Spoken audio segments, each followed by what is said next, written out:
Hello everyone, welcome to police वाला classes. कैसे हो भाई सब लोग? आई होप कि ठीक ही होगे। बात आ गई शायद 13वीं 14वीं क्लास पे। हमने कल बात करी थी टेंस की रिवीजन की, है ना? टेंस की कल हमने रिवीजन कंप्लीट कर ली। टेंस हमारा कंप्लीट हो गया। उसके बाद हमने एंड में एक बात करी थी, कल हमारा नया टॉपिक स्टार्ट होगा, वो है मॉडल ऑक्सिलरी। तो आज स्टार्ट करते हैं अपना टॉपिक।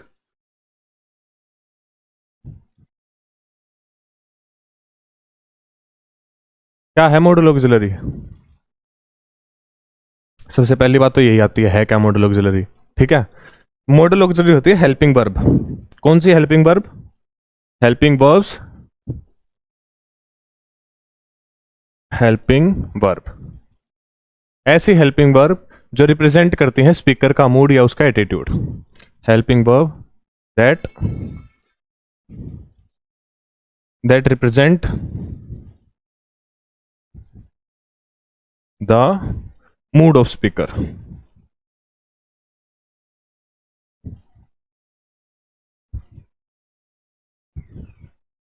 मूड माने एटीट्यूड।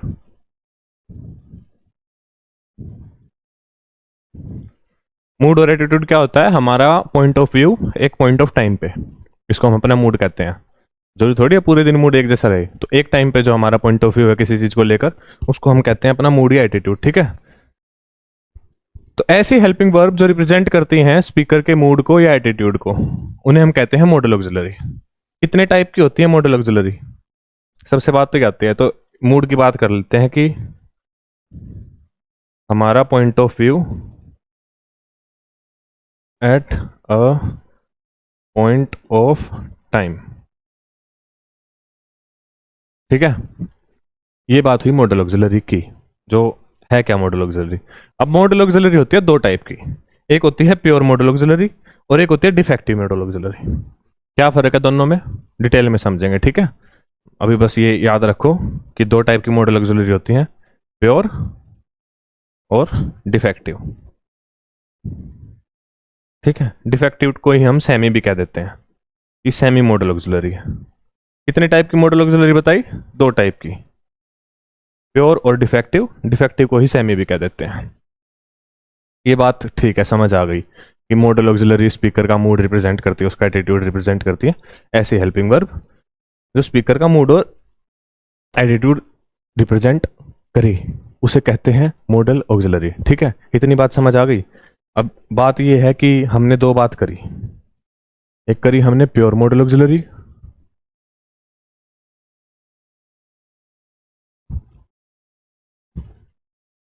और एक हमने करी सेमी या फिर डिफेक्टिव। सेमी मॉडल ऑक्सिलरी या फिर डिफेक्टिव मॉडल ऑक्सिलरी। ठीक है।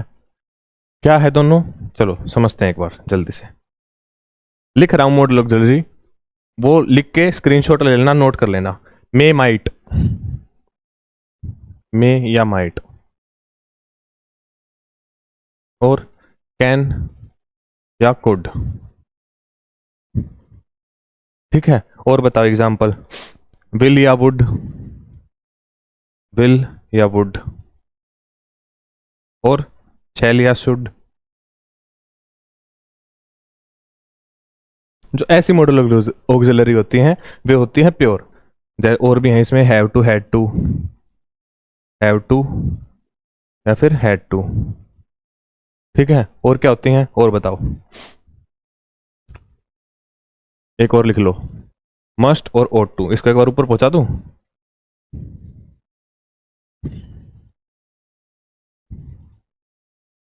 इसमें एक और ऐड कर लेते हैं, मस्ट या ought टू। ये जो है may might can could will would shall should have to had to must ought to, ये एग्जाम्पल है प्योर मॉडल ऑक्सिलरी के। और जो है नीड, जैसे नीड, या फिर हम बात करें डेयर की, या फिर हम बात करें यूज टू की, ये जो मॉडल ऑक्सिलरी है ये है सेमी या फिर डिफेक्टिव मॉडल ऑक्सिलरी। ठीक है। इतनी बात समझ आ गई। अब मॉडल ऑक्सिलरी का कुछ तो यूज होगा। अब हम अपना मूड रिप्रेजेंट कर रहे हैं, कुछ तो यूज होगा उसका जो हम मॉडल ऑक्सिलरी का यूज करते हैं। तो मोटे मोटे 6 टाइप के यूज हैं मॉडल ऑक्सिलरी के। सबसे पहली बात तो हम करते हैं परमिशन।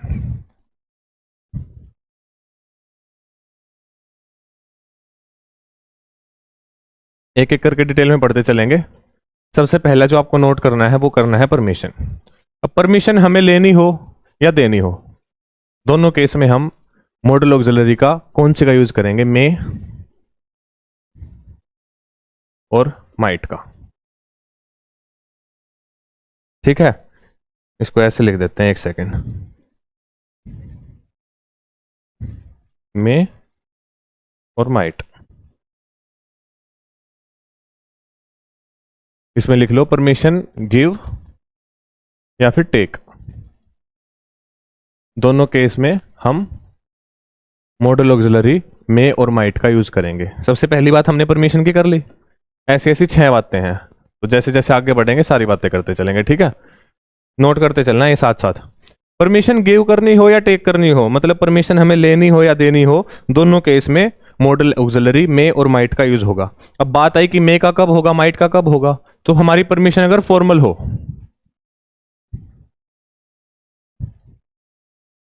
ठीक है, हमारी परमिशन अगर फॉर्मल होती है उस केस में होगा मे का यूज। या फिर रिस्पेक्ट की बात हो रही हो, हम किसी को रिस्पेक्ट करते हैं, उसकी उससे हम परमिशन ले रहे हैं, तब मे का होगा। या फिर कोड ऑफ कंडक्ट,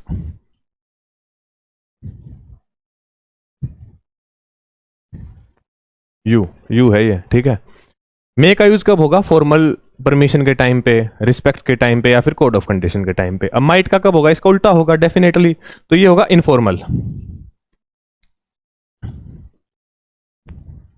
या फिर कैजुअल, या फिर ऐसा एक वर्ड बताओ, फ्रेंडली। जो फ्रेंडली परमिशन हो, इनफॉर्मल हो, कैजुअल हो, उस केस में यूज होगा माइट का। इतनी बात समझ आ गई। अब एक दो क्वेश्चन देखते हैं, इसके ऊपर एग्जाम्पल देखते हैं, उससे ज्यादा क्लैरिटी आएगी। तो मैं पहला एग्जाम्पल लिख रहा हूं। पहला एग्जाम्पल बताओ क्या लिखें, फॉर्मल का लिखें इनफॉर्मल का लिखें, तुम्हें डिसाइड करना है। ठीक है,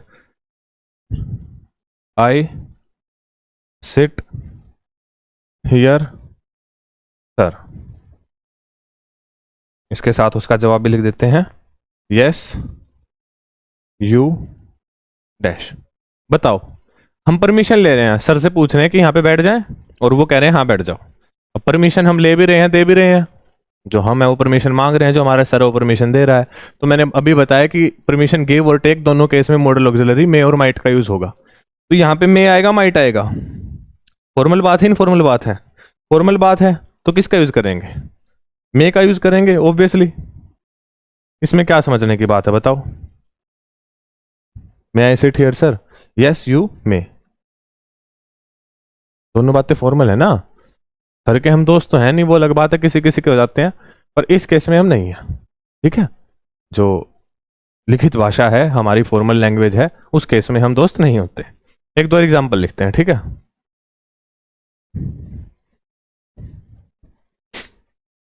बताओ एक एग्जाम्पल बताओ जल्दी से।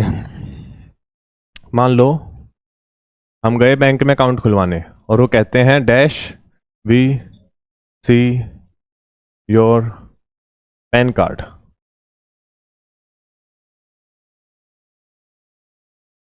और हम कहते हैं यस यू। ओहो, जवाब दे दिया क्या मैंने। बताओ किसका यूज होगा। तब तक एक और लिख रहा हूं, तब तक तुम इसका आंसर सोचो। ठीक है, एक और लिखता हूं मैं, dash you lend me your phone,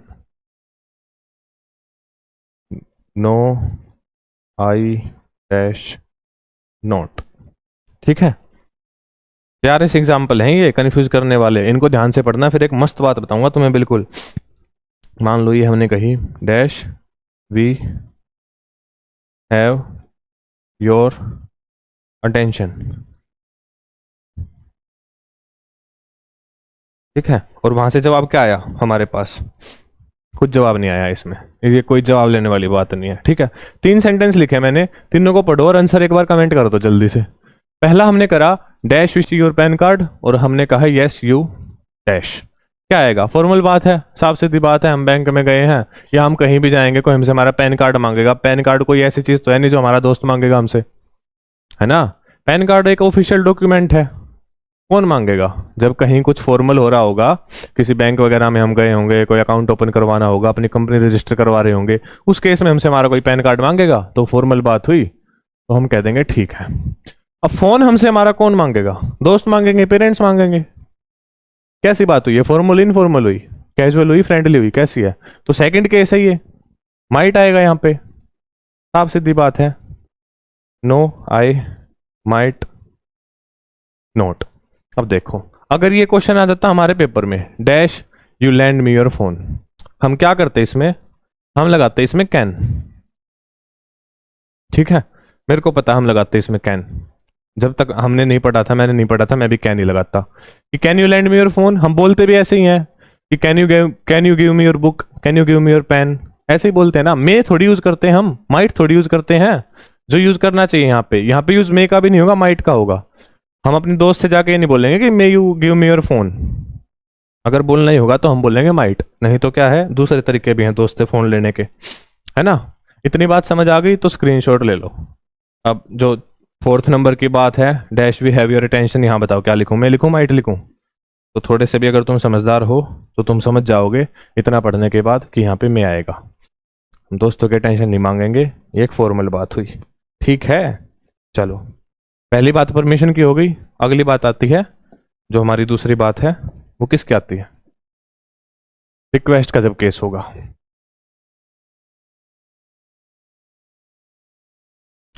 request के केस में भी मॉडल ऑक्सिलरी का यूज होगा। कैसे रिक्वेस्ट? रिक्वेस्ट कैसी होती है भाई? जब बात ही आगे रिक्वेस्ट की तो हम कुछ कुछ बातें हैं जो ध्यान रखेंगे। रिक्वेस्ट हम्बल होगी और पोलाइट होगी, या फिर स्पीकर का कंसर्न होगा। Because concern. इस केस में हम कौन सी मॉडल ऑक्सिलरी का यूज करेंगे रिक्वेस्ट के लिए? वुड और कुड। सही लिखा है मैंने? जल्दी बताओ देख के। वुड और कुड का हम यूज करेंगे? बिल्कुल करेंगे। फिर से वही बात, वुड का कब करेंगे और कुड का कब करेंगे? रिक्वेस्ट भी दो ही तरीके के हो सकते हैं, फॉर्मल रिक्वेस्ट हो सकती है और इनफॉर्मल हो सकती है। जो फॉर्मल रिक्वेस्ट के केस में हम यूज करेंगे वो वुड का करेंगे, और इनफॉर्मल के केस में हम यूज करेंगे कुड का करेंगे। ये बात हमने परमिशन में करी थी। फॉर्मल परमिशन में किसका यूज करेंगे? मे का। और इनफॉर्मल में बताओ बताओ। रिक्वेस्ट के बाद अगर हमें परमिशन मिल रही है, ठीक है, एक बात याद रखना अब यहाँ पे, जब हम किसी चीज के लिए रिक्वेस्ट करेंगे तो उसका एक रिजल्ट परमिशन ही होगी। जो रिक्वेस्ट का रिजल्ट होगा वो क्या होगी? परमिशन। और जब हम परमिशन देंगे तो अगर हम फॉर्मल परमिशन देंगे या नहीं देंगे तो मे का यूज करेंगे, और इनफॉर्मल के लिए कैन का कुड का उल्टा कैन का यूज करेंगे। ठीक है, इतनी बात समझ आ गई? कंफ्यूजिंग बात है ये, ध्यान रखनी है ये। एग्जाम्पल देखो एक, the students said to the teacher,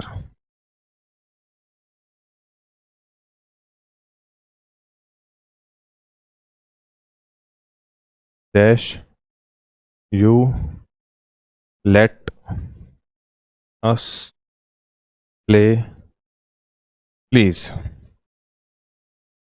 sentence पढ़ के हम समझ गए कि बात हो रही है रिक्वेस्ट की। जब हम अपने टीचर से रिक्वेस्ट करेंगे वो फॉर्मल रिक्वेस्ट होगी, इनफॉर्मल रिक्वेस्ट होगी? बताओ। फॉर्मल रिक्वेस्ट होगी, ठीक है, तो किसका यूज होगा? यहाँ पे वुड का यूज होगा, साफ सीधी बात है, अभी अभी पढ़ा है। पर बात आती है परमिशन की।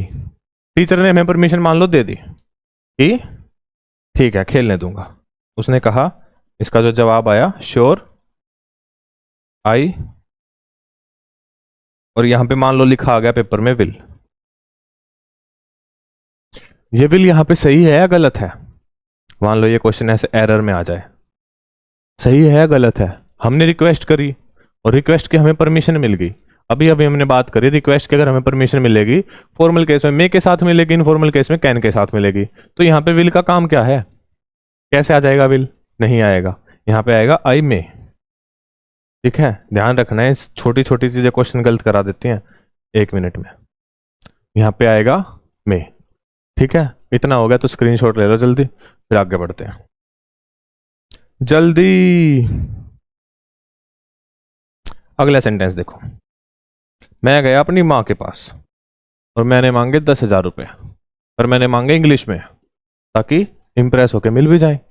हिंदी हरियाणा में मांगता तो नहीं मिलते, तो मैंने कही अपनी मम्मी को माय डियर मामा, है ना, ऐसे ही बोलते हैं ना, dash you give me ₹10K please. बताओ क्या क्या कमी है सेंटेंस में। अपनी माँ से जब हम कोई रिक्वेस्ट करेंगे तो वो फॉर्मल रिक्वेस्ट तो होगी नहीं, लेटर तो हम लिख के देंगे नहीं, वो होगी इनफॉर्मल रिक्वेस्ट। और इनफॉर्मल रिक्वेस्ट के लिए हमें किसका यूज़ करना है, जल्दी बताओ क्या आएगा इसमें यार, कमेंट कर दिया करो, हम कमेंट पढ़ लें। किसका आएगा, वुड का यूज़ होगा। ठीक है, बात खत्म हुई। ध्यान रखनी है चीज़ें, ये एग्जाम्पल इसलिए है ताकि तुम्हारे दिमाग में एग्जाम्पल छप जाए कम से कम, अगर रूल ना छपे तो। अगला एग्जाम्पल बताओ, अगला एग्जाम्पल है, लिखो। ओ हाँ चलो, इसका जवाब तो सुन लो। माँ ने कही कितनी ही इंग्लिश बोल ली कि नहीं, नो आई डैश नोट। अब यहां पे हम कुड को देख के लगा देते पेपर में कैन, और हमारा तुक्का सही हो जाता बिल्कुल। हो जाता ना, क्यों हो जाता, क्योंकि अभी हमने बात करी कि जब परमिशन का जवाब आएगा या तो मे में आएगा या कैन में आएगा। हमने कुड को देख के तुक्का लगाया था, कैन रूल तो हमें याद ही नहीं था, पर हमारा तुक्का ठीक हो गया। चलो, अरे ये क्यों लग गया, इसको हटा दो एक बार। अगला सेंटेंस देखो, एक और खूबसूरत सा सेंटेंस आपके सामने पेश है। राजेश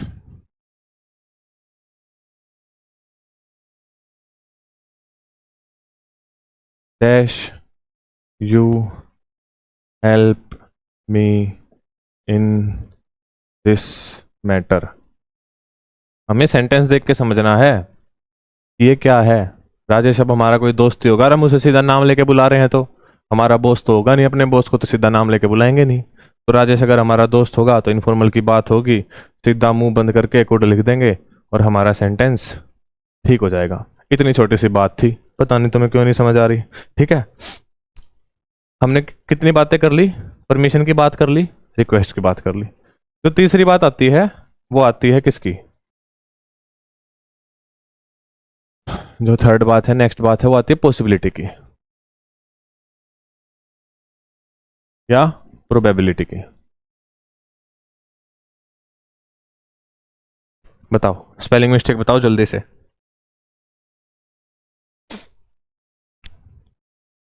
ये भी चीज याद रखनी है, ये भी आएंगी पेपर में। और समझ आ गया इतना, इतना समझ आया, बताओ। चलो नहीं आया तो मेरा क्या जाएगा। तीसरी बात हमने करी क्या, पॉसिबिलिटी और प्रोबेबिलिटी के लिए भी हम मॉडल ऑक्सिलरी का यूज करेंगे। कौन सी मॉडल ऑक्सिलरी का यूज करेंगे, इस बार है हमारे पास 3। पहली हमारे पास मे, दूसरी हमारे पास माइट, और बताओ एक और बताओ जल्दी से, कैन। 3 तरह की पॉसिबिलिटी होती हैं हमारे पास। कितनी तरह की पॉसिबिलिटी होती है, 3 तरह की। सबसे पहली तो हमारे पास होती है स्ट्रॉन्ग पॉसिबिलिटी, स्ट्रॉन्ग पॉसिबिलिटी। उसके बाद हमारे पास होती है वीक पॉसिबिलिटी, और एक ऐसी पॉसिबिलिटी होती है जो यूनिवर्सली एप्लीकेबल होती है, सबके लिए समान है।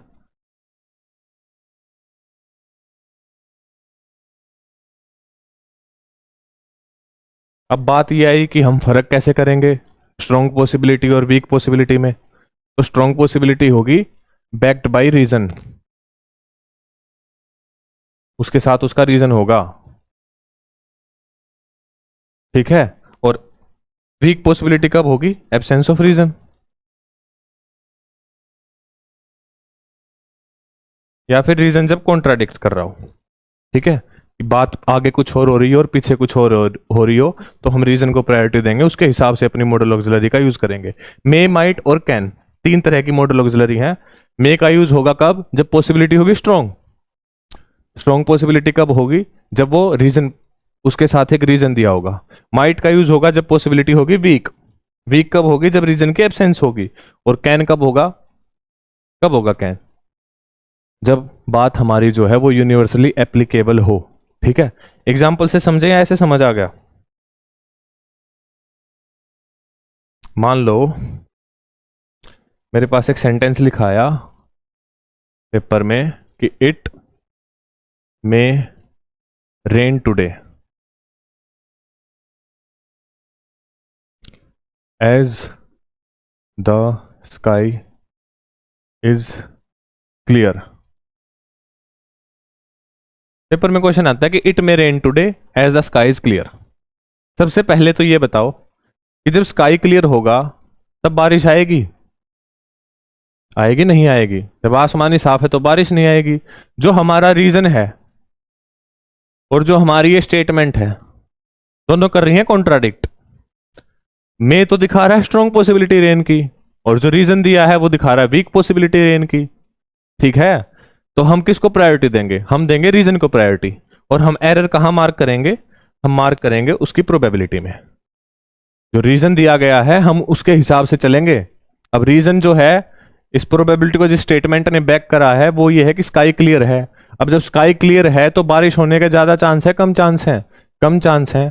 तो मे की जगह माइट का यूज होगा, ठीक है। इतनी बात समझ आ गई? ठीक है।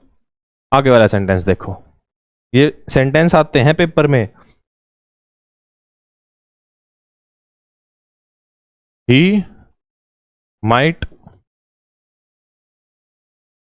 Crack the exam as he has prepared very well. He might crack the exam as he has prepared very well. अब यहां पे पॉसिबिलिटी स्ट्रॉन्ग है या वीक है, ये हमें कैसे पता लगेगा? जो हमारी बैकअप स्टेटमेंट है, रीजन की स्टेटमेंट है। अब रीजन क्या दिया उसने? तैयारी तो उसने बहुत अच्छी करी है। अब जब बहुत अच्छी करी है तो उसके सिलेक्शन के, उसके एग्जाम क्रैक करने के चांस ज्यादा हैं, वो पॉसिबिलिटी स्ट्रॉन्ग है। और जब पॉसिबिलिटी स्ट्रॉन्ग है तो माइट का यूज करना बेवकूफी हुई, मूर्खता हुई। हम यूज करेंगे मे का। ये इसमें एरर है। ये पूछी गई चीजें हैं इसलिए इंपॉर्टेंट है, ठीक है। एक सेंटेंस और लिख रहा हूं, जल्दी लिखो। मैंने लिखा कि एनीवन डैश लर्न इंग्लिश। हर कोई इंग्लिश सीख सकता है, ठीक है। ये बात यूनिवर्सली एप्लीकेबल है या नहीं है? जो कोशिश करेगा वो ही सीख सकता है इंग्लिश, तो ठीक है। तो हम इसमें यूज करेंगे कैन का, ठीक है। इतनी बात समझ आ गई? और सेंटेंस देखते हैं, जल्दी बताओ। एक सेंटेंस लिखता हूं मैं। मान लो मेरा कोई दोस्त कहता है, उसने पार्टी करी और वो कह रहा I didn't invite Hrithik, I think he may attend the party. मेरे दोस्त ने मेरे को इनवाइट नहीं करा और मैं पार्टी में चला जाऊं, इसकी प्रोबेबिलिटी कितनी है? वीक है, स्ट्रॉन्ग है? अगर मेरे स्पेसिफिक केस की बात करें तो बहुत स्ट्रॉन्ग है। इनवाइट करे ना करे उससे क्या फर्क पड़ता है ना। चले जाएंगे पार्टी में, पार्टी मिल रही है तो। नहीं, अपने हिसाब से नहीं सोचना, यूनिवर्सली इस बात को सोचना है कि अगर कोई तुम्हें इनवाइट ना करे और तुम उस पार्टी में चले जाओ और वो जब जब तुम्हारा दोस्त ही तुम्हें इनवाइट ना करे, तो इस बात की पॉसिबिलिटी कितनी ज्यादा स्ट्रांग है? बहुत कम स्ट्रांग है, ठीक है। और अगर बहुत कम स्ट्रांग है तो मे का यूज हम नहीं करेंगे, वीक पॉसिबिलिटी के लिए हम यूज करेंगे माइट का। ठीक है, समझ आ गया? एक सेंटेंस और देखते हैं, जल्दी से बताना इसका आंसर। बताओ, लिखो, सेंटेंस लिखो कि she may probably tell me the truth. बहुत बढ़िया सेंटेंस है। She may probably tell me the truth. अब इस बात से हम पता नहीं लगा सकते ये प्रोबेबिलिटी स्ट्रांग है या वीक है। सच्चाई बता दे, क्या पता बता दे, क्या पता ना बताए, पर रीजन नहीं है तो हम वीक कंसीडर करेंगे, ठीक है। ऐसी बात है तो हम मे की जगह तो लगा देंगे माइट। पर इसमें ये गलती नहीं है, ये क्वेश्चन है एरर का, ठीक है। तुमसे इस क्वेश्चन में पूछेगा फाइंड द एरर, और तुम्हें 4 पार्ट करके दे देगा, और तुम्हें एरर कहाँ लगाना है। एक तुमने वर्ड सुना होगा सुपरफ्लोस। सुपरफ्लोस, सुपरफ्लोस का मतलब है जब आवश्यकता से ज्यादा हम शब्दों का इस्तेमाल करेंगे। इतनी ज्यादा हिंदी हो गई। When we use more than words required, या फिर सुपरफ्लोस हम जनरल सेंस में भी यूज कर सकते हैं कि जहां पर जितनी चीजों की जरूरत है उससे ज्यादा का अगर यूज हो रहा है तो वो होता है सुपरफ्लोस। अब देखो, मे क्या बताता है? जो मे का है काम ही है प्रोबेबिलिटी बताना। अब जब मे खुद में प्रोबेबिलिटी बता रहा है तो यहां पे प्रोबेबिलिटी लगाने की जरूरत क्या है? जब मे खुद से प्रोबेबिलिटी बताता है तो प्रोबेबिलिटी लगाने की जरूरत क्या है? हमें वैसे ही पता है कि प्रोबेबिलिटी बता रहा है ये, ठीक है। तो ये प्रोबेबिलिटी यहां पे क्या है? सुपरफ्लोस। और जब सुपरफ्लोस होगा तो क्या गलत होगा? और क्या होगा? क्या उम्मीद कर रहे हो तुम? ठीक है, सुपरफ्लोस क्या होता है? अब देखो, एक चीज और बता रहा हूं मैं, ठीक है। अब मान लो मैं कहूं कि it is my humble request to you, it is my humble request, humble request, और ये सेंटेंस हमें कहीं हम्बल और रिक्वेस्ट एक साथ दिख जाए। मैंने अभी बताया था रिक्वेस्ट होती ही हम्बल है, तभी तो उसका नाम रिक्वेस्ट है। अब खड़ी रिक्वेस्ट कौन सी होती है कि भाई पैसे दे दे, ऐसा थोड़ी होता है। जब रिक्वेस्ट है तो वो हम्बल खुद में है, उसके साथ हम्बल लगाने की जरूरत नहीं है, वो सुपरफ्लोस है और वो गलत है। अगर तुम्हारे पेपर में हम्बल और रिक्वेस्ट एक साथ आता है तो वो सुपरफ्लोस है, वो गलत है। ऐसे और भी बहुत सारे सुपरफ्लोस की चीजें होती हैं, वो हम आगे पढ़ेंगे। अब जैसे एक चीज और बता देता हूं मैं, मे माइट के साथ, मे या माइट के साथ अगर प्रोबेबली लिखा हो, नहीं लिखा जाएगा। पॉसिबली लिखा हो, नहीं लिखा जाएगा, ठीक है। ये कुछ सुपरफ्लोस के केस थे, ये भी समझ लिए। आई थिंक बहुत हो गया आज के लिए। मॉडल ऑक्सिलरी में हम 6 केस डिस्कस करेंगे, मैंने पहले ही कहा था, उसमें से 3 हम कर चुके हैं। जल्दी से रिकैप कर लेते हैं आज की क्लास का और फिर अपनी बात खत्म करेंगे। मॉडल ऑक्सिलरी मैंने बताया, ऐसी हेल्पिंग वर्ब जो स्पीकर का मूड रिप्रेजेंट करती हैं, मूड या फिर उसका एटीट्यूड। क्या होता है वो? Point of view at point of time. 2 तरह की मॉडल ऑक्सिलरी होती हैं, प्योर होती हैं और डिफेक्टिव होती हैं। डिफेक्टिव को ही हम सेमी भी कहते हैं। प्योर मॉडल ऑक्सिलरी के ये एग्जाम्पल हैं, डिफेक्टिव के ये एग्जाम्पल हैं, ठीक है। फिर हमने बात करी कि 6 मोटी मोटी ऐसी बातें हैं जब हम मॉडल ऑक्सिलरी का यूज करते हैं। सबसे पहले उसमें परमिशन है। परमिशन गिव या टेक हम कुछ भी करें उसके लिए हम मॉडल ऑक्सिलरी का यूज करते हैं, मे और माइट का। मे का यूज हम तब करेंगे जब बात फॉर्मल होगी, रिस्पेक्ट के साथ होगी, कोड ऑफ कंडक्ट की जो बात होगी वो। और माइट का हम यूज जब करेंगे जब बात इनफॉर्मल होगी, कैजुअल होगी या फिर फ्रेंडली होगी। इसके हमने एग्जाम्पल्स देखे, ठीक है। उसके बाद हमने दूसरी बात करी रिक्वेस्ट की। रिक्वेस्ट हमें पता है हम्बल होती है, पोलाइट होती है और स्पीकर का कंसर्न होती है, ठीक है। ये कुछ बातें होंगी। रिक्वेस्ट के लिए हम मॉडल ऑक्सिलरी का यूज करेंगे वुड का और कुड का। वुड का तब करेंगे जब बात फॉर्मल होगी और कुड का उसका अपोजिट, ठीक है। और उसके बाद जब हमें परमिशन मिलेगी अपनी रिक्वेस्ट की, रिक्वेस्ट का जवाब कुछ हमें परमिशन मिलेगा, तो फॉर्मल के लिए मे और दूसरी बात जो रही उसके लिए कैन का। इसके भी एग्जांपल्स हमने देखे। तीसरी बात आई पॉसिबिलिटी की या प्रोबेबिलिटी की। पॉसिबिलिटी और प्रोबेबिलिटी में हमने देखा कि मे, माइट और कैन 3 मॉडल ऑक्सिलरी हैं, तीनों का यूज करेंगे। मे का यूज तब होगा जब पॉसिबिलिटी स्ट्रांग होगी, रीजन के साथ बैक्ड अप होगी। माइट का यूज तब होगा जब पॉसिबिलिटी वीक होगी, और कैन का यूज तब होगा जब बात यूनिवर्सली एप्लीकेबल हो, ठीक है। इतनी बात हम समझ गए। फिर हमने ये सुपरफ्लोस का केस देख लिया, मे के साथ प्रोबेबली, माइट के साथ प्रोबेबली, पॉसिबली ये सब यूज नहीं होता, ये सुपरफ्लोस है। रिक्वेस्ट के साथ हम्बल यूज नहीं होता, ये सुपरफ्लोस है। ये बहुत सी जगह लिखा होता है पर ये नहीं होता यूज। इंग्लिश के हिसाब से ये बात सही नहीं है, ठीक है। इनफॉर्मल लैंग्वेज में तो कुछ भी चल जाएगा, पर जब बात आती है फॉर्मल बातों की तो ये सुपरफ्लोस का केस है। सुपरफ्लोस का मतलब मैंने बता दिया ना, जब एक से ज़्यादा वर्ड जिनका मतलब ही सेम है, जिनकी सेंस ही सेम है, उनका यूज करा जाए तो वो सुपरफ्लोस होता है, ठीक है। इतनी बात अगर तुम्हें समझ आ गई हो, मुबारक हो, मॉडल ऑक्सिलरी तुम लगभग समझ चुके हो। बहुत कुछ बाकी है अभी, ठीक है।